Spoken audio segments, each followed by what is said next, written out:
Htio sam da napravim jedan videoklip, ljudi moji. Ja sam se vratio jako čudno na snimanje, ako možete primetiti. Znači, pre nisam izbacivao klipove po 7-8 mjeseci, izbacim jedan video. Top G, Šone. A sad, brate, izbacujem svaki dan videoklip. Evo, danas sam izbacio klip i radim live. Jednim dijelom, to je zbog Markiplierera.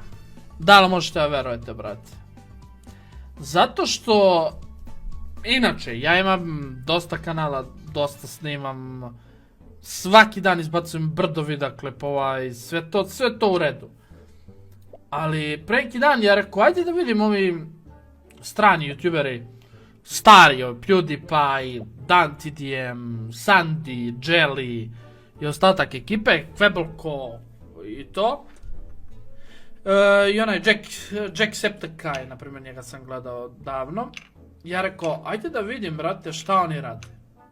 Da li oni i dalje snimaju. Ja kad sam ušao i kad sam vidio da Markiplier izbacio dnevno video, on je izbacivao dnevno video i pre 5 godina. Izbacio i dan danas. Iako je napravio to što je napravio